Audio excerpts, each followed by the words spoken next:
Hi everyone, welcome to Current Crunch. I hope you all are doing well.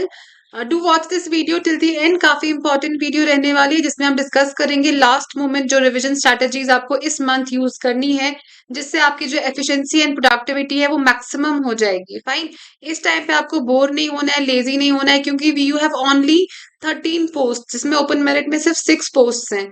तो 6 बच्चे ऐसे होंगे या 13 बच्चे ऐसे होंगे जो लास्ट महीने में बोर नहीं होंगे। तो आपको उन 13 बच्चों में रहना है जो बोर नहीं होने वाले हैं। तो मैं स्पेसिफिकली +2 लेक्चर सोशियोलॉजी पढ़ाती हूँ, लेकिन आप कोई भी सब्जेक्ट का एग्जाम दे रहे होंगे तो ये वीडियो आपके लिए काफी ज्यादा बेनिफिशियल रहने वाली है, इसलिए don't skip it, watch the video till the end. तो पहले अपने बैचेस के बारे में बता दूं। करंटली हमारे 3 बैचेस चल रहे हैं +2 लेक्चर सोशियोलॉजी के। फर्स्ट इज कॉम्प्रिहेंसिव बैच जिसमें सारा सिलेबस मैंने कंप्लीट करवाया है, क्लासेस हुई हैं, उसकी रिकॉर्डिंग्स अवेलेबल हैं, आप कभी भी उसमें एनरोल कर सकते हैं। एक है नोट्स प्लस टेस्ट सीरीज जिसमें सारे नोट्स आपको मिल गए हैं और टेस्ट सीरीज हमारी चल रही है। एक है टेस्ट सीरीज ओनली बैच जिसमें हमारी करंटली सिर्फ टेस्ट सीरीज चल रही है। किसी भी बैच में आप एनरोल करना चाहते हैं या मेरा कोई भी डेमो लेक्चर देखना चाहते हैं, उसकी प्लेलिस्ट भी आपको डिस्क्रिप्शन बॉक्स में मिल जाएगी या कमेंट सेक्शन में भी मैं पिन कर दूंगी।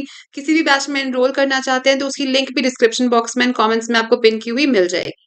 तो देखते हैं लास्ट मिनट रिवीजन स्ट्रैटेजीज जो आपको यूज करनी है अपनी एफिशिएंसी को मैक्सिमाइज करने के। ठीक है, तो ये सारे जो पॉइंट्स हैं ये हम यहाँ पे डिस्कस करने वाले हैं। तो point number 1 is use active recall. ये हम यूज करते हैं हमारे रिवीजन टेक्निक में। आपका रिवीजन हो गया, लेट्स सपोज आपने एक बार रिवाइज कर लिया, यूनिट 1 रिवाइज कर लिया, ठीक है। अब instead of looking at the notes bar bar again looking at the same notes, आप एक्टिव रिकॉल टेक्निक यूज करो। वो कैसे यूज होगी, आप सिलेबस की कॉपी अपने साथ रखो। अब पहला टॉपिक है for example emergence of sociology, ठीक है। तो इमरजेंस ऑफ सोशियोलॉजी में मैंने आपको जो भी पढ़ाया है, आपने अपने नोट्स पे जो भी लिखा है, जो पढ़ा है, try to recall that without looking at your notes. Trust me guys, this is the best way to revise. अगर आप एक्टिव रिकॉल टेक्निक करके रिवाइज करोगे तो आपको चीजें कभी भी नहीं भूलेंगी। एंड कोशिश करो कि दूसरे रूम में जाके रिवाइज करने के। This I always tell my students कि जहां पे आप पढ़ते हो, जो आपका स्टडी डेस्क है, वहां पे नहीं, ये जो एक्टिव रिकॉल है, लाइक आप अपना कोई काम कर रहे हो या आप दूसरे रूम में हो, वहां पे रिकॉल करने की कोशिश करो। इससे क्या होगा, देखो, हम जिस रूम में पढ़ते हैं ना वो हमारा काफी फेमिलियर रूम होता है, ठीक। वहां के टेबल्स को देख के भी हमें चीजें याद आ जाती हैं, बुक सामने होती है, बुक को देख के चीजें याद आ जाती हैं, पेन को देख के, डेस्क को देख के चीजें याद आ जाती हैं, ठीक है। क्योंकि हर ऑब्जेक्ट के साथ हमारी मेमोरी होती है, हमने चीजों को देख देख के रिवाइज किया होता है तो हमें बस याद आ जाता है। ये साइंटिफिक फैक्ट है। जब हम एग्जामिनेशन सेंटर में जाते हैं वो हमारे लिए एक स्ट्रेंज प्लेस होती है जहां पे कोई भी चीज फेमिलियर नहीं होती है, तो वहां पे वो रिकॉलिंग मुश्किल हो जाती है। इसीलिए ये प्रैक्टिस आप घर घर से ही करो, दूसरे रूम में जाके एक्टिव रिकॉल करने की कोशिश करो एंड डॉट्स कनेक्ट करो। लेट्स से आप कोई एक चीज रिवाइज कर रहे हो, आप अर्बन सोशियोलॉजी रिवाइज कर रहे हो, ठीक है। अब अर्बन सोशियोलॉजी के आप बुक्स एंड ऑथर्स देख रहे हो, अब आप पढ़ रहे हो द सिटी किसने लिखी थी, तो द सिटी आप देख रहे हो पार्क एंड बर्जेस ने लिखी थी। उसके साथ ही ट्राई टू रिकॉल, अच्छा द सिटी किसी और ने भी लिखी थी, किसने लिखी थी, मैक्स वेबर ने लिखी थी। मैक्स वेबर ने अर्बनाइजेशन को क्या कहा था, फुल कम्युनिटी कहा था। फुल कम्युनिटी मेडिवल पीरियड को कहा था। फुल कम्युनिटी के 5 पॉइंट्स क्या क्या हैं वो रिकॉल करो। तो ऐसे करके लाइक अभी आप द सिटी ही पढ़ रहे हो, आप सिर्फ बुक का नाम रिकॉल कर रहे हो, ये पार्क एंड बर्जेस ने लिखी थी। फिर द सिटी के साथ आपको पुराना क्या क्या याद आता है उसी टाइम पे वो रिकॉल करो। अच्छा, वेबर ने भी द सिटी लिखी थी, वेबर ने अर्बनाइजेशन के बारे में भी कहा था, उन्होंने इसको फुल कम्युनिटी बोला है, फुल कम्युनिटी के लिए उन्होंने 5 फैक्टर्स बोले थे, वो उन्होंने मिडिवल पीरियड के साथ एसोसिएट किया था। तो वो सारी चीजें जो रिलेट करेंगी उस टाइम पे द सिटी के साथ, ट्राई टू रिकॉल दैट। ये होता है तरीका रिवाइज करने का जिससे आपको चीजें कभी नहीं भूलती हैं। जब हम नोट सामने रखते हैं ना, हम नोट्स की तरफ देख रहे होते हैं, क्विकली क्विकली पढ़ रहे होते हैं, वो रिविजन नहीं होता है, वो रिविजन आपके किसी काम नहीं आता है। रिविजन आपको नोट्स बंद करके करना होता है। आपके पास सिर्फ टॉपिक का नाम होना चाहिए, अर्बनाइजेशन। अब अर्बनाइजेशन के रिगार्डिंग आपको जो भी पॉइंट आपने पढ़ा है उसको without looking at your notes recall करने की कोशिश करो। This is active recall, just try to follow it once. आप एक वीक ये रिविजन इस तरीके से करो, देन टेल मी कि आपके रिविजन में आपको क्या डिफरेंस लगता है। ठीक है, समराइज योर नोट्स। देखो मैंने आपको सारे पीडीएफ प्रोवाइड कर दिए हैं, रीडिंग फॉर्मेट के भी एंड प्रिंट आउट फॉर्मेट के भी। अब अगर आपके पास प्रिंट आउट है and you don't want to make short notes दोबारा से लिखना, कई लोग नहीं होते हैं वो इतने नोट्स नहीं बना पाते हैं, टेक अ हाइलाइटर पेन। पहली रीडिंग के बाद नहीं, एटलीस्ट जब आपने थ्राइस और 4 टाइम्स एक टॉपिक पढ़ लिया है, उसके बाद highlight only the important points. अगर आप एक ही रीड के बाद सारा हाईलाइट करोगे, trust me you will end up highlighting your whole book, उसका कोई फायदा नहीं होता है। मैक्सिमम एटलीस्ट मिनिमम आपको 3 to 4 रिविजन, 3 to 4 रीडिंग्स के बाद एक पेज जो है उसमें से स्किम करो, कौन सी इंपॉर्टेंट इन्फॉर्मेशन है कंप्लीट फिल्टर करो, उसके बाद हाईलाइट करो। एंड फिर जब आप आगे के रिविजन करोगे एग्जाम से बिल्कुल एक हफ्ता पहले, तो सिर्फ हाईलाइटेड पॉइंट्स को ही देख के सारा याद आ जाएगा। तो नोट समराइज करना इज वेरी इंपॉर्टेंट। अगर आप खुद शॉर्ट नोट्स बना रहे हो फिर तो आपको समराइज करना ही है, या आपने मेरे नोट्स का प्रिंट आउट लिया है, उनको हाईलाइट करके आप क्या करो, ये अपने रिविजन्स कर लो। अब कई लोग सॉफ्ट कॉपी पढ़ते हैं टैब वगैरह से, तो हमारे पास काफी एप्स आती हैं। ज़ोरो डॉक्यूमेंट्स करके एक ऐप है, XODO, ठीक है, या PDF एक्रोबैट रीडर जो है वो भी आप कर सकते हो डाउनलोड। जो भी ऐप आप यूज करते हो जहां पे आपको अपने टैब पे ही पॉइंट्स को, नोट्स को हाईलाइट कर पाओगे, जो आपको हाईलाइटिंग की ये जो है प्रोविजन देता है, फीचर जिसमें होगा, वो वाला ऐप यूज कर लेना।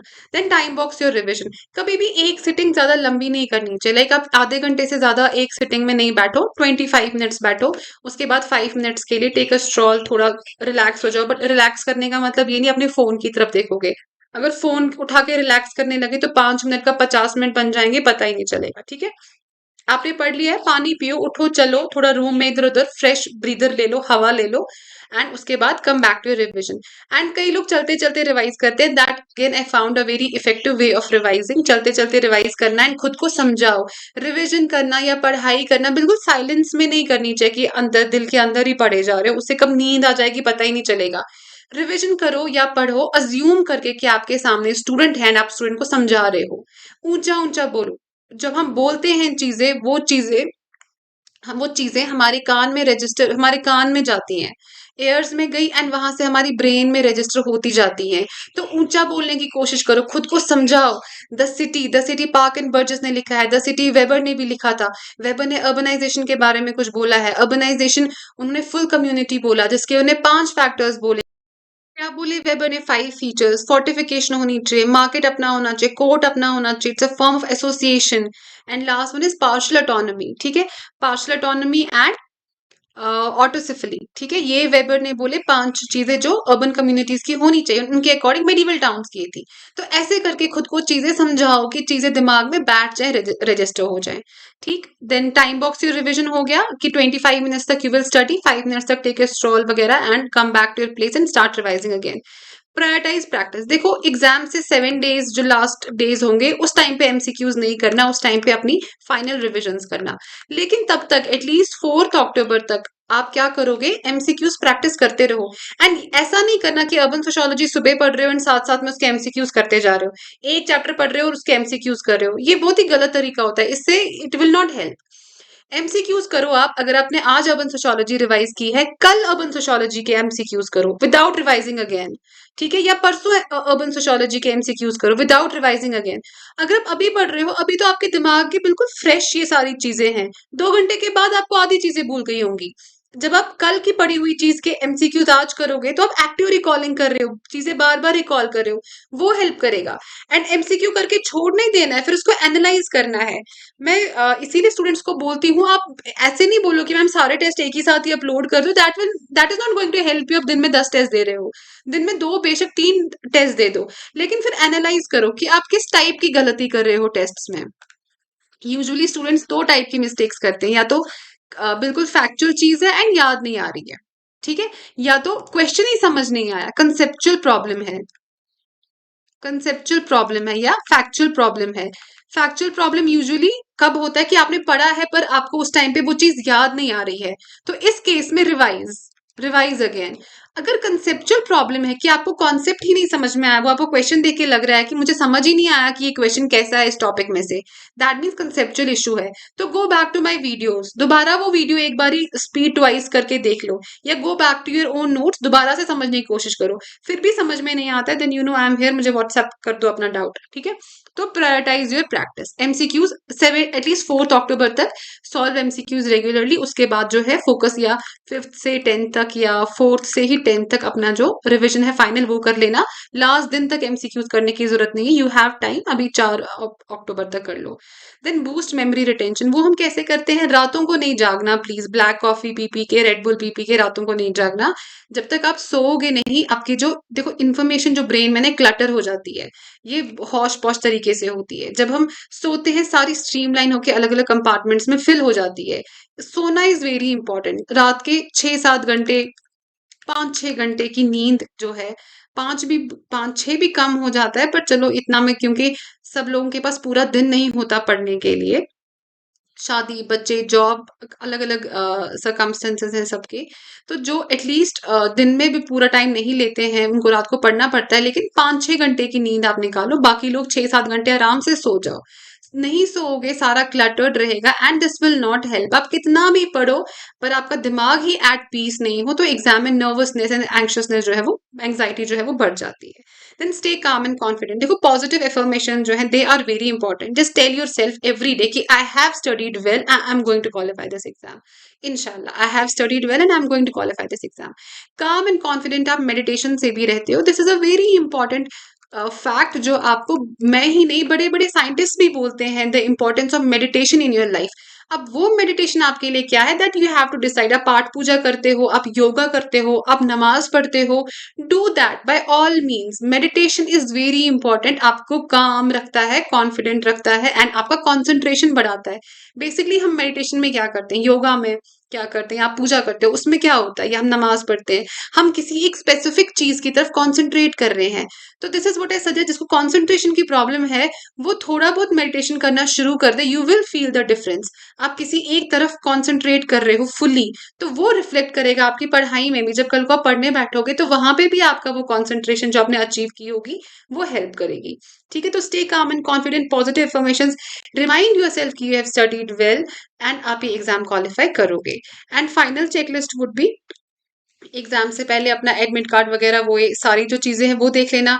लास्ट मोमेंट के लिए अगर आपने कोई फ्लैश कार्ड्स, क्विज नोट्स बनाए हैं रिवीजन के लिए, वो देख लेना। ठीक है, अच्छे से रिवाइज कर लेना। अगर आपने जैसे बुक्स ऑथर्स कोई डेफिनेशन अलग पेज पे कहीं लिखी होंगी, वो ज्यादा बेटर है last moment revision, last day के रिवीजन के लिए, वो कर लेना। तो this is the final checklist. तो ये सारी टिप्स एंड टेक्निक्स आप फॉलो करोगे to maximize your revision, maximize your effort last के 1 महीने में। ट्रस्ट मी, जो पूरे साल पढ़ रहा है इस महीने वो बोर हो गया, लेजी हो गया, तो कुछ नहीं होना वैसे इंसान का। इस महीने आपको बोर नहीं होना है, क्योंकि ट्रस्ट मी 13 स्टूडेंट्स ऐसे हैं जो बोर नहीं होंगे and those 13 are going to make it to the list. ठीक है, तो आपको क्या करना है, ये एग्जाम क्वालिफाई करना है। हमने बहुत पढ़ा है, बहुत मेहनत की है, काफी टाइम से हमारा कोर्स चल रहा है, मैंने आपके डाउट सॉल्व किए हैं, लाइव रिकॉर्डेड क्लासेस हुई हैं, आपके पास नोट्स हैं, एक आधा टॉपिक पेंडिंग है, वो मैं कोशिश करूंगी 2-3 दिन तक आपको दे देने की। ठीक है, बाकी हमारे टेस्ट चल रहे हैं, करंटली हम यूनिट 9 का टेस्ट जो है वो ले रहे हैं। तो सारी चीजें आपके पास हैं, सारे रिसोर्सेज आपके पास है। दिस इज योर टाइम, बस इसको आप अच्छे से यूटिलाइज करो। एंड कोई भी अगर प्रॉब्लम होगी या बैचेस के रिगार्डिंग कोई भी क्वेरी होगी, तो आप मुझे मेरे नंबर पे कांटेक्ट कर सकते हो, जो आपको आपके स्क्रीन पे दिख रहा होगा। ठीक है, तो all the best guys, till the time you get a new video, bye, take care, have a great day.